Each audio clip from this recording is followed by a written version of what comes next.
Hey, if you're like me and I don't know, all of podcast listeners, you can't get enough of true crime. It is like the number one genre of podcasts. And in fact, my family and I took a 6-hour trip to the beach last week and we binged the entire series of Father Wants Us Dead the whole way down. It was so good. And we did it with our 9 and 6-year-olds in the car, which I guess puts our parenting in question. But it was so freaking addictive. And that's why I was so stoked that the hit pop culture podcast Spectacle is back with a new season. And I wanted to share a clip from the show that I think you'll love. On the newest season of Spectacle, true crime is the topic. Host Mariah Smith is back, and she's dissecting our messy obsession with true crime. I mean, why is it that we can't get enough of Ted Bundy documentaries and murder? And you'll hear some familiar voices like Dateline's Keith Morrison and Deanna Thompson of Don't F With Cats and Sarah Marshall of the hit podcast You're Wrong About. But in true Spectacle fashion, you'll also nerd out with true crime scholars like the real Lolita author Sarah Weinman and criminologist Dawn Cecil. They answer the questions we've all thought before. Why do so many of us love to unwind to true crime? And what does this fascination with murder say about us? The newest season digs into that and so much more. Here's a clip for you to get a taste yourself. Dawn Cecil never thought her criminology courses would be so popular. She teaches at the University of South Florida. But with the explosion of true crime and classes with names like Orange is the New Black and Women in Prison, she's seen her roster fill up quickly. She's learned students are interested for many reasons that sometimes perplex her. Like that time she went on a field trip with some students. I have actually been to death row where Ted Bundy was once held. The reason I remember this is because we saw the electric chair, and one of my students said, "My hero died in that chair." She's like, "What? I must have heard you wrong." "What do you mean your hero?" And she said, "Ted Bundy was executed in that chair." And they all had sat in this chair, which is its own gruesome thing. But I was like, you are a criminology student. You're studying about justice, and you just called Ted Bundy your hero. This was a field trip to Florida State Prison, and part of the tour was seeing the electric chair. The electric chair that executed Ted Bundy, among others. You know, Ted Bundy, the serial killer from the 70s who confessed to killing at least 30 women, and some estimate his victim count is closer to 100. But despite that, people think it's cool to be closer to this man. So they asked the students if they wanted to sit in it, and they all wanted to sit in it. I've actually been twice, and every student sat in it both times. I mean, why? Why are we like this? We can't entirely fault this woman for exalting Ted Bundy for whatever strange reason, because, you know what? She's mirroring society. And that is what I want us to explore today.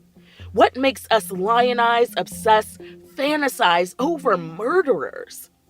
And why are some killers more interesting to us than others? Time and time again, we see media come out, movies, TV shows, podcasts, that are trying to get into the mind of the killer. And oftentimes, in this attempt to understand the person behind the gruesome crimes, we end up downplaying the heinous acts and sympathizing a person who does not deserve our sympathy. Bundy is the most obvious example of this. His trial in the late 70s was the first to be televised nationally, and it was kind of a sensation. Even though he was accused and would later be convicted of bludgeoning and then raping and strangling women, he was described as handsome and charismatic. Assault and murder. Yeah, charming. Well, so when Ted Bundy was on trial in 1979, not only were people watching it on TV, but young women were driving to go to the trial live. That's Alyssa Wilkinson. She's a film critic and senior culture reporter at Vox. And then when we think about someone like Ted Bundy, again, handsome, suave, educated, the judge said that, he would have made a good lawyer during the trial. We're seeing a televised trial, and that means that the person who's sort of in the center of the trial becomes a star. And that's even more potent in the early days of televised trials. Ted Bundy was the star. Each day, the courtroom is filled with spectators drawn by a fascination with Theodore Bundy himself or by the gruesome details of the crimes. Blood-stained pillows, pictures of the murdered co-eds, evidence that the women were sexually abused. What is unusual to see is that many of the onlookers are women, young women, contemporaries of the 5 Florida State sorority sisters who were assaulted in their beds a year and a half ago. Some saw a man who had terrorized women like them, and it scared them. Every time he turns around, I kind of get that feeling, oh no, he's gonna get me next, Even though they're hearing the gruesome details of these murders, many women were so taken by him that they couldn't believe that he'd really done it. I'm not afraid of him. He just doesn't look like the type to kill somebody. You try to imagine yourself in his place and to see how he's feeling, looking at the pillows with blood stains and everything, and if he really did it or not. There were women who were able to distance themselves from his heinous acts and find him, okay, I can't believe I'm even saying this, desirable. They were sometimes dressing up like the stereotype of his victims, which was long hair parted in the middle, wearing hoop earrings, young, beautiful women. That was his typical victim.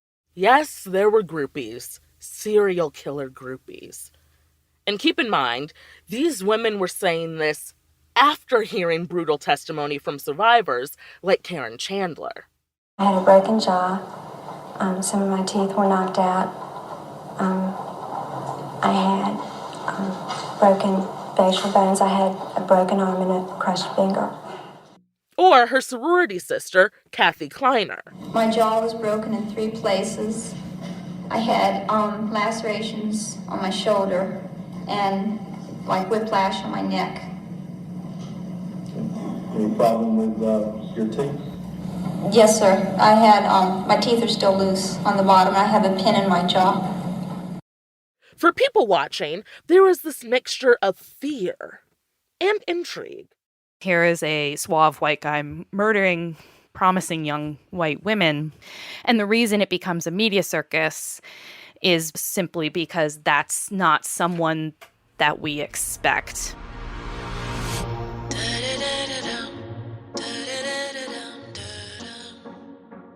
So much of true crime is defined not so much by the reality of what happened, but our societal expectations of what a person who would do that might be like or look like.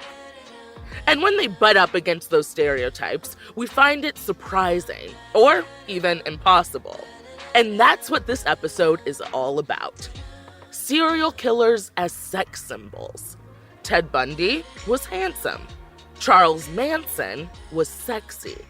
And Jeffrey Dahmer was cute. And, oh yeah, one minor fact, they murdered people.